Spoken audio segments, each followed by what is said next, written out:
Welcome into K-State Online. I'm Mason Voth, joined by Drew Galloway. Here we are on a Thursday. Will actually be the last show of the week because I will not be doing anything tomorrow. 5-year wedding anniversary for me. So I guess kind of a big one. The next one's the biggest one as you get older. I'm sure after a few more years, it's like then you hit the 10, the 15, like all that, the round numbers, as they would say. So, got all that going on. Haven't forgotten an anniversary in 5 years, which is good. Got the card last weekend. I got the gift. Although, as Drew has come to learn, because Christmas is so close to my anniversary, sometimes the both celebrate anniversaries, and you just combine the two, which can be beneficial for somebody like me that forgets, to get gifts in a timely fashion. I always have great ideas for what to get for gifts. It's just I don't execute early on them. So I need a little bit of a little cushion there, which is what anniversaries provides me. What we're going to discuss. Oh, go ahead. Is this an anniversary or is this an anniversary than Christmas? This is actually an anniversary than Christmas. I figured 5 years it deserved to be its own thing. And also I've done a pretty good job about like hiding my excitement for the gift that I have for both anniversary and Christmas. So they can be their own separate thing this year. Sometimes anniversary is necessitated by the fact that I get a gift that I think is so stellar that I do want like immediate satisfaction of being able to give the gift away. Having a kid right now, like that's 2 and will be excited for Christmas. Very hard for me to not just be like, immediate satisfaction of here's your new toy, Elliot, to see how she reacts. So I'm very much looking forward to a week from now on Christmas. Last year you had like a great anniversary idea, so I had to ask. Yeah. Well, it was a little bit selfish last year on anniversary, but it was a great idea. You're right. Today we'll talk about the JUCO national title game last night that had 3 future K-Staters playing in it, and then we'll round things out with a lengthy discussion that people have had ever since Collin Klein was named the K-State coach, or the rumor came about, and that's what do you want Texas A&M to do this weekend? So we will get into all of that, but as mentioned, K-State, two commitments for HCC, 1 for Iowa Western, 3 total in the game last night in the JUCO National Championship that took place down in Texas. Hutch rattled off the first 10 points of the game, including a Derek Sally touchdown. And then it was all downhill from there as Iowa Western rolled to a win, and the Reavers are national champions once again. And really, I was stunned by what I saw in the game last night. I only got to watch the 4th quarter. We were out Christmas celebration at the great illuminations at Botanica. You know me, I'm not a big botanical garden guy, but those lights, they do impress me, and they impressed my child last night. So I only saw the 4th quarter, but I did see, Derek Sally scored a touchdown. Everybody's excited about that. It looks good. And I just thought, Hutch is about to roll, roll drags. Was not the case in this game because Iowa Western just put it to him the rest of the way. But I did get to see the horrendous Drew Dallas decision to punt on 4th and 2 with under 8 minutes to go from like the 35-yard line. What are we doing here? Like that is a clear and obvious go situation. You're down 11, and obviously Hutch let Iowa Western go on a pretty long field goal drive, or it should have been a field goal. It ended up being a touchdown as Hutch just kind of rolled over there and died. But Andy Berberia, the lone Iowa Western player going to K-State in this game, had a massive night. Led the Reavers in tackles, got to the quarterback twice, and I think people tuned in because you were excited to see what Sally was going to do as a receiver because they're always the most attractive. Then you also have the Kansas connection in it with Hutch, but it quickly turned into an eye-popping night for Andy Berberia, the former Washington State commit. Yeah, I think that a lot of people went into last night thinking, okay, like Hutch has already won this matchup before. Hutch has honestly rolled everybody that they played. And then when Derek Sally gets the instant touchdown, everybody's really excited because it's a K-State signee, scores, immediately flashes up the K-State gloves. Then Hutch goes and kicks a field goal, goes up 10-0. And then you really do feel like, okay, Hutch is just going to roll and it's going to be over from there. And then like it turned into like what was the Derek Sally game into the Andy Berberia game, because he was all over the place last night. 8 tackles, like you said, 2 sacks. He is going to be like a Damian Ilalio type, and I think that that's a good thing because he was very solid and just very steady throughout his career. But maybe has a little bit higher of a ceiling as a pass rusher. Like Berberia had double-digit sacks this year as a defensive tackle. So to see that and see the K-State flavor was really fun. And that JUCO national championship game kind of turning into like a little bit of a tradition that K-State has now of like, okay, now we can go watch who some of these commits or signees are, because not too long ago, everybody was like freaking out and loving how great Will Lee was in the junior college national championship game. Worked for like 11 games of his K-State career. But yeah, I mean, it is very fun. It's not the highest level of football you'll ever see, but to see Derek Sally in particular and Andy Berberia both have really good games, I think is a really good sign going forward. And another thing that kind of goes with like what Derek Sally did, the stat line isn't going to blow you away. 4 for 41 with a touchdown.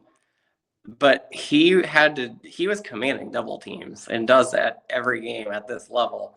So like it's clear that every team knows that he is the guy that like you got to really go against. And one of the only times that he was one-on-one was when they just threw it up to him and he came down with it. Like that is going to be what K-State too. If he has one-on-one coverage, you're going to throw it up to him because he can probably come down with it. There were too many times this year that I thought that Jerron Tibbs was in that exact same situation, and K-State didn't throw it to him, because when they did, he'd come down with it. Like Derek Sally, like if that's what he is, like if he has one-on-one down the field, throw it up and see what he's got. Yeah, Derek Sally finishes his final season at HCC with 851 yards and 13 touchdowns, average about 71 yards a game, and only had 2 games this season where he had 2 or fewer catches. Every other one he was able to have at least 3, and then quite a few that went north of 4. The first matchup with Iowa Western, he caught the game-winning touchdown in the final moments back in the second week of the season.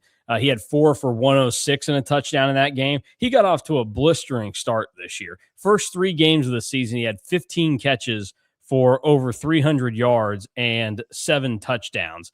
And it shouldn't be too much of a surprise that the 2 of Hutch's closest games came in that situation. The rest of the year when they just blew teams out, the run game was a little bit more played out for Hutch. But yeah, you're right. You know that he's going to be attacked, and he was still productive. And we'll see what it looks like translating to K-State. I want to ask you this question about Berberia, though. He's as of now, he stands 6'2", 290. K-State's defensive tackles this past year, none of them were under 300 pounds. Damian Ilalio was the smallest of them at just over 300. And then I think maybe he was listed right at 300. Malcolm Alcorn Crowder was at 305, and then Uso was at 340. Do you think 290 is the number that K-State would let him play at, or is that going to be a way where you try to find a way to push him up to above that 300 number? And does that impact the way that he plays at all?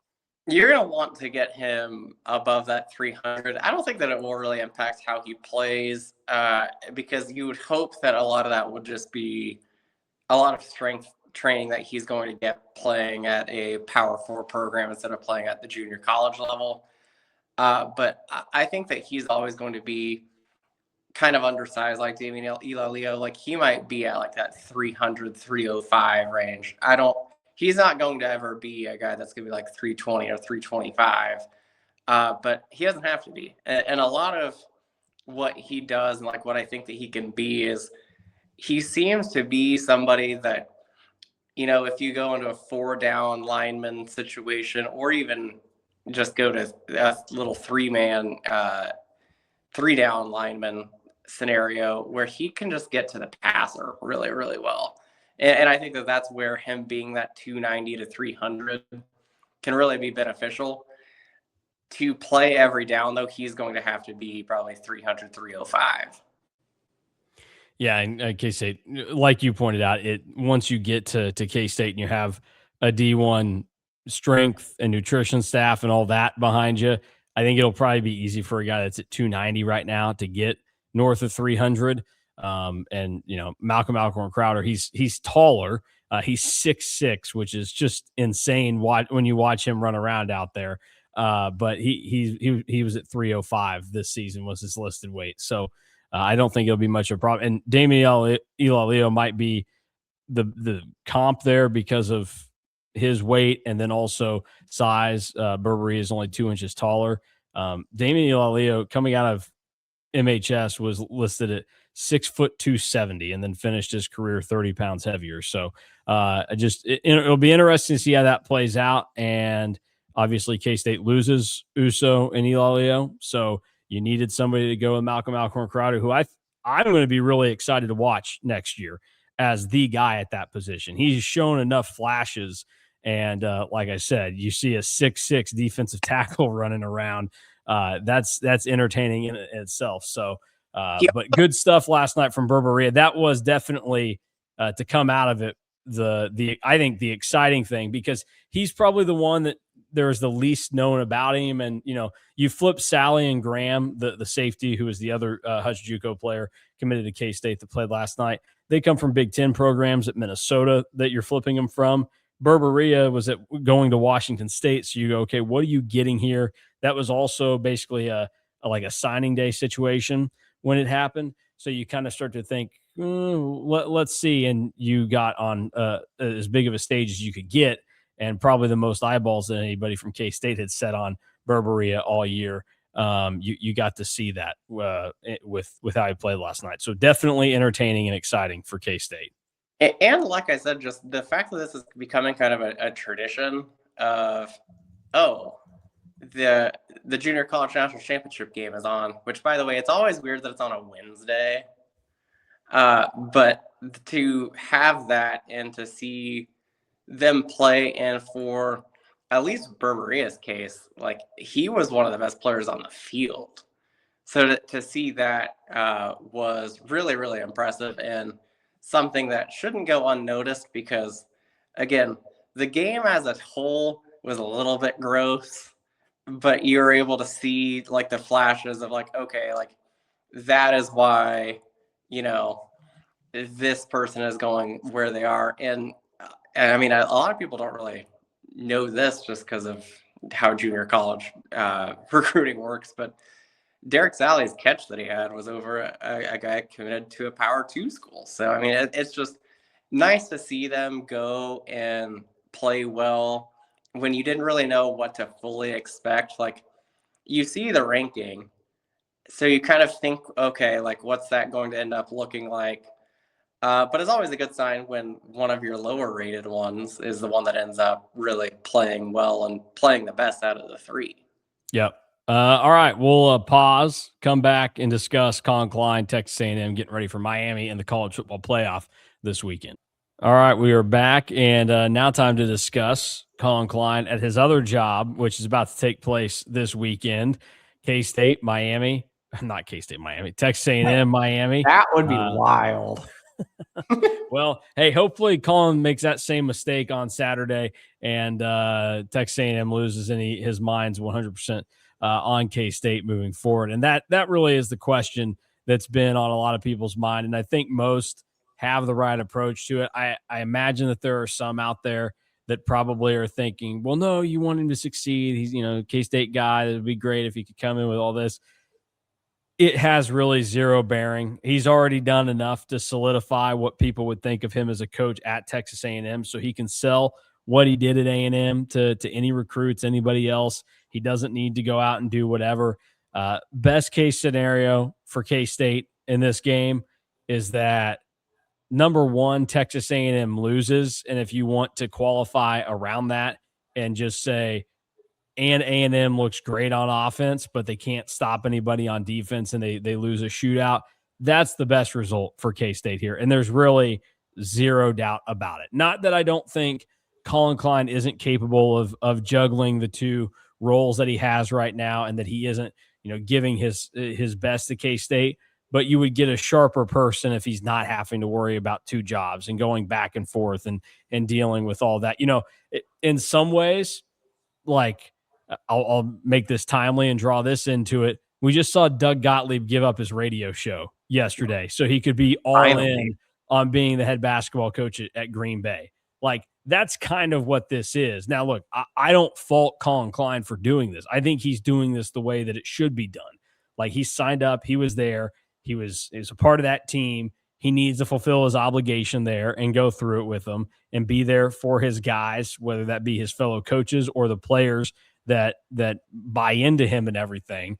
But that doesn't mean that I have to sit here and say, I hope they keep winning and he keeps being an employee of Texas A&M. No, I want that to end Saturday around 2:30, 3 o'clock, that he is Texas A&M is in his rearview mirror and he never thinks about him again until K-State is playing them in the playoff down the road.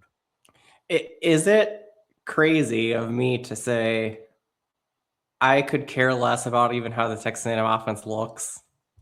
Like, as long as they lose. Yeah, like, I don't really care either. I guess it's going to have zero bearing on my day. Now, if you're a K-State fan, like, you probably want them to play well enough to where, you're not dealing with chirps from other fans or friends that you have, but it really has zero bearing on anything as well.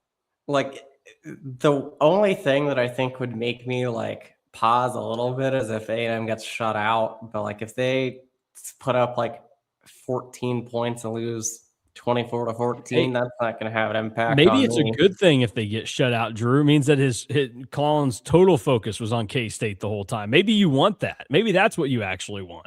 But if you want to speed up the process and have everything kind of line up for K-State the way that you probably want it to go, like, the sooner A&M loses, the better. Like, the portal opens up January 2nd.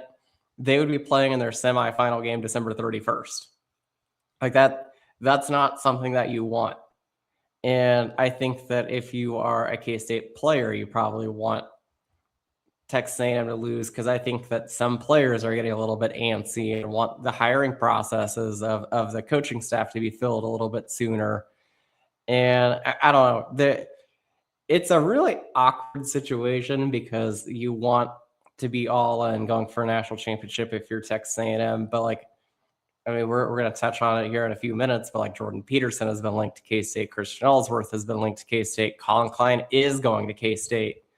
And like, to the point where like Texas A&M has already hired replacements for Christian Ellsworth. They've promoted from within for a new offensive coordinator for next season to replace Collin Klein. They've already hired externally for a new defensive coordinator. Like, there's so much turnover already happening at Texas A&M. It kind of feels like prime for an upset a little bit if you're just looking at like what all has transpired between the two sides, because I don't think Miami has lost a single coach since their season ended, and Texas A&M has made, I think, 5 different hires since their regular season ended. And for Miami, this is a new lease on life for them. Yeah. Because, they could have gotten locked out of this thing. They, maybe didn't deserve to be in it. So they've got a lot going for them. And you're right. And K-State fans are probably looking at it and viewing it as some kind of backwards karma that's going to happen here for what is always brought up about the 98 Big 12 championship game that obviously A&M was the beneficiary of when K-State lost, and you were about to have a lot of your staff gutted to go to Oklahoma with Bob Stoops, and how that gets brought up where, like, it was not A&M's fault in that process. It was the fault of Oklahoma and Bob Stoops and all that, but A&M benefited from it. And so while it certainly doesn't do anything to ease the pain of 98 for K-State fans, K-State fans aren't going to have any sympathy because they'll sit here and go, the biggest win in Texas A&M program history comes via the same thing that's happening right now. So I think there are probably some fans out there that are definitely hoping that A&M loses, and you just laugh at them and move on. I mean, the only thing here is that I've been a Carson Beck denier hater for a long time. So I really I would enjoy not seeing him win, but we need K-State to have the focus of all of their coaches. I mean, there is a world out there where like Carson Beck is the reason Miami loses. So yeah, so like which you mentioned Jordan Peterson. So. Yeah. So it's a little bit of a mixed bag, but you probably want A&M to lose again. Just with how everything works in college football nowadays, the quicker you can get your head coach to be your head coach and not have to work at another job is probably the easiest thing that you could do. And you know, the benefit for Collin Klein is that he gets to see this through, probably because he didn't go out in like a blades of glory like Lane Kiffin, where like he isn't coaching in the playoff, but it's because Ole Miss kind of told him to kick rocks when he ended up going to LSU.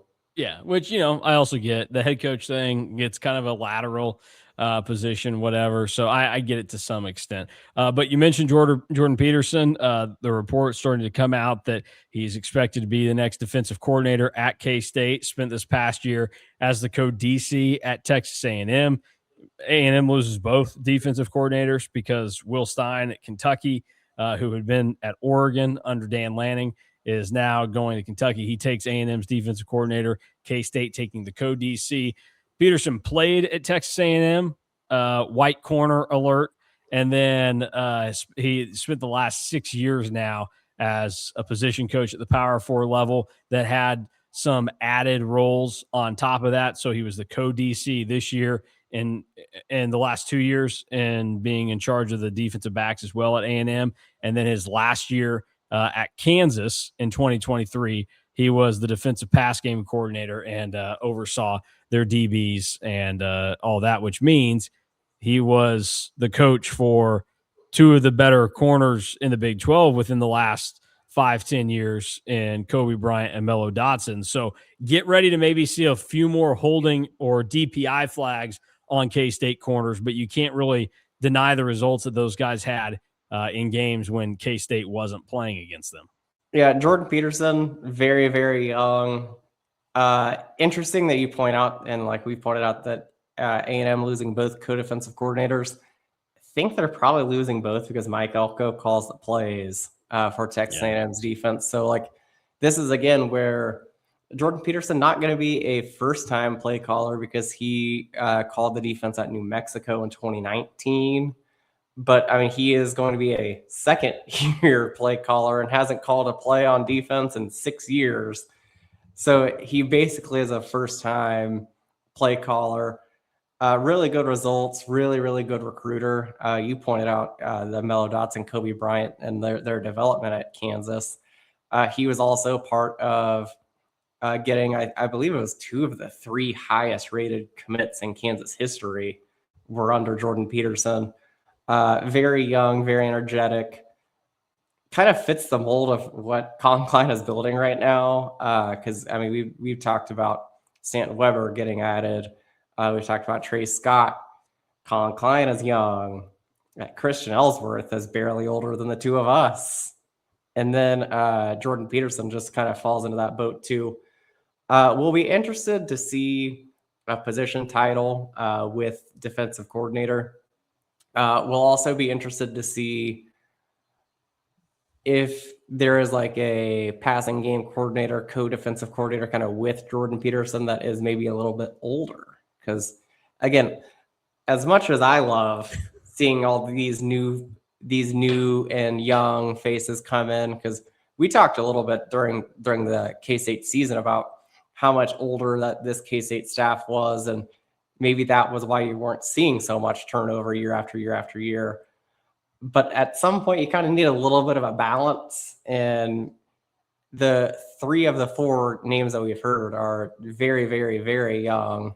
And then Collin Klein is also young. So again, you kind of need a little bit of an older voice, I think, especially because I think that whatever K-State does on the offensive side, at offensive coordinator will be fine. I mean, Collin Klein has been a very good OC throughout his entire career. and may end up being the person that calls the plays for K-State. Well, and you would like for him that he just spent the last 2 years learning under a head coach that calls plays himself just on the defensive side with Mike Elko. So like he got an upfront experience of, okay, this is how he handles being the head coach while also still dictating what happens. Now, I don't want the defensive community to come after me. Maybe this is an asinine statement. Maybe they are both equally hard, but in life, typically if you have two options, one has to be more than the other. Do we think it's a little bit easier to do it as a defensive coach than an offensive coach to call plays as the head coach?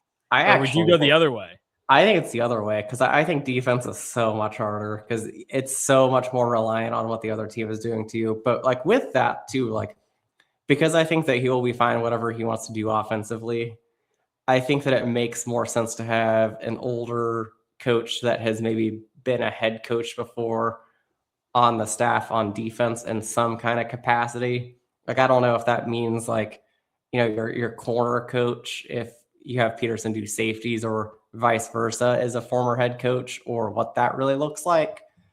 But you probably want a former head coach or like at least a former play caller on that side of the ball. Because that was one thing that when you looked at K-State staff initially in 2019, one thing that everybody kind of pointed out was, oh, well, Van Malone has been a defensive coordinator before.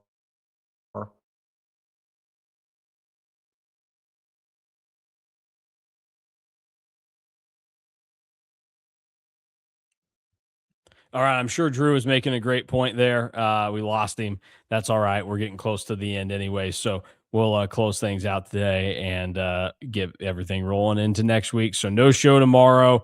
We will have plenty of content after K-State plays South Dakota on Saturday in basketball. Just won't go live after the game in all likelihood unless doomsday scenario, something bad happens for K-State, which I would doubt ends up being the case. Then pretty much normal through next week. And then we're getting closer to conference play actually starting for basketball. So more of that will start to pick up. But certainly football, still a lot of the focus for K-State as Collin Klein continues to build the staff, get things moving in the right direction. And the latest news that Jordan Peterson is expected to be the defensive coordinator, which we had put out at KSO about a week ago, if you're paying attention over on the message boards and everything. Oh, Drew's back. Do you want to say, I was just saying we were pretty much done anyways. I said you were probably making a great point, whatever it was you were saying. Well, I was really just saying that you would want an older coach on the defensive side because it just makes more sense to help out Jordan Peterson and Collin Klein for that matter. Like that, it just makes more sense to me because the offensive side, like I think it'll be fine, and you can have a bunch of guys that are probably first time-ish play callers, or you have Collin Klein calling the plays. But like defensive side, that's probably where I worry the most about year one and even like going forward, because that's just a hire that I think that he needs to continuously like make and hit home runs on. Yeah, well, yeah, I think the idea would be that if Collin Klein's your head coach, your offense is typically not going to be a problem, and then it's, does he have the right guys in place on defense? And Jordan Peterson gets the first crack at being the right guy. We'll see how it plays out, and we'll see how both Collin Klein, Jordan Peterson, and a handful of others that'll be on the sidelines in Manhattan next year fare this weekend when Texas A&M plays Miami on Saturday in the first round of the college football playoff. For Drew Galloway, I'm Mason Voth. We will get out of here and be back next week to get everything going once again for another week of KSO. It'll be weird, obviously, with Christmas. We'll probably have a little bit more fun throughout the week next week as well, and give all the content there. So that'll do it for us, and we'll talk to you on Monday. Plenty of post-game stuff on the website over at KStateOnline.com after K-State plays basketball on Saturday against South Dakota.